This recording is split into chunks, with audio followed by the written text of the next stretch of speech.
Okay, greetings students. This is the Unisa module SOM3602, Applied Strength of Materials 3. There was a student query about a possible typographical error in the assignment 2, where you had to work out the buckling loads, the critical buckling loads for a particular type of beam. And I looked through the study guide, the textbook, and I realized there is a mistake in the study guide. Basically, we have the general formula. The critical load is pi squared EI over the equivalent length squared. In your Goodnow and Gear textbook, the formula is P critical pi squared EI over 4L squared on page 988. This is the correct formula. Unfortunately, in the study guide, it gives the formula for equation 725 as pi squared EI over L squared in equation 725. This unfortunately is a mistake. It is a typographical error. The correct formula is pi squared EI over 4L squared. Basically, you would have the general equation of the form pi squared EI over LE squared, and you would have to make a decision whether the supporting constraints is pinned, fixed free, fixed, or fixed pinned, as per your textbook on page 988. These are the general particular constraints that you have for a column in general, and based on the particular constraints, they would be different equivalent lengths as specified in your textbook.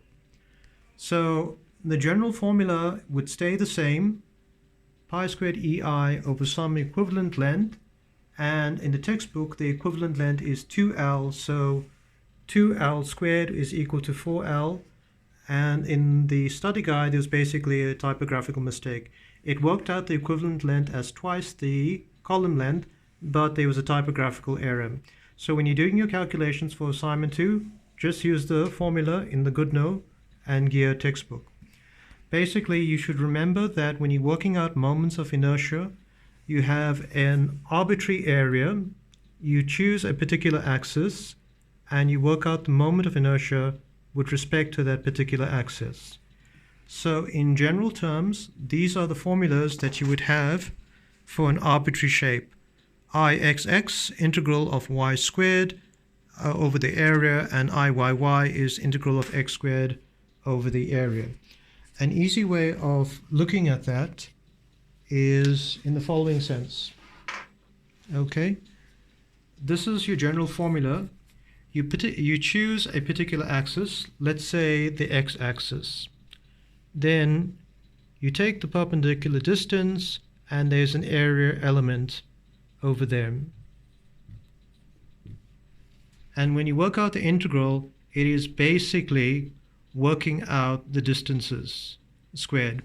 So considering the case for Ixx, integral of y squared, there'd be a y1, there'd be a y2, and then you would say Ixx is equal to y1 squared times dA1 plus y2 squared times dA2.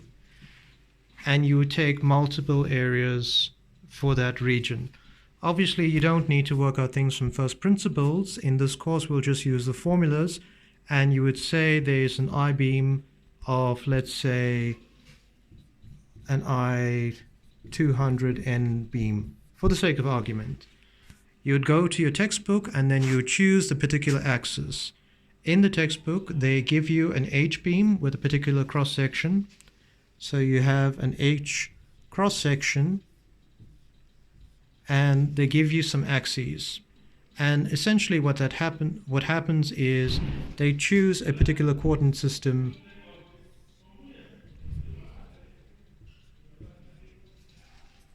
for the sake of argument, and then they work out the moment of areas. So Ixx, they would choose this axis, they would take a point and they take the distance squared, and they would add up all the distances around this particular axis.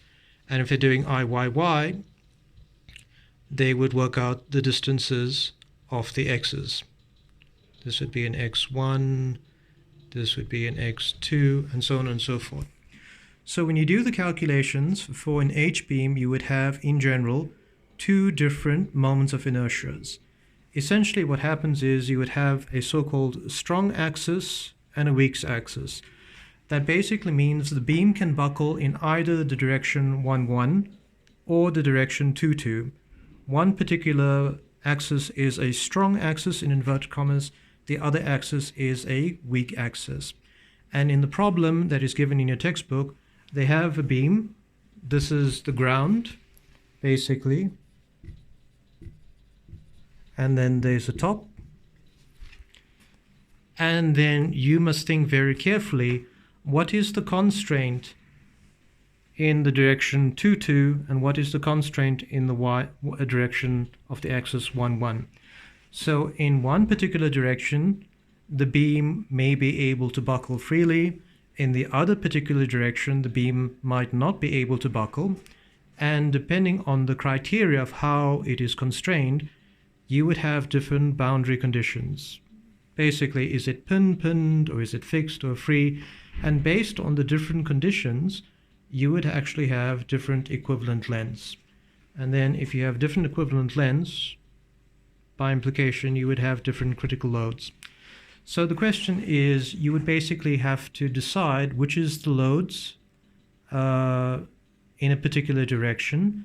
And in general terms, if the question asks what is the critical buckling load, you basically have to work out what is the smallest load that will cause buckling in that particular column.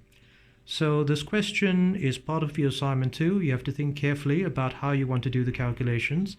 And when you do the calculations, make sure to use the formula in the textbook.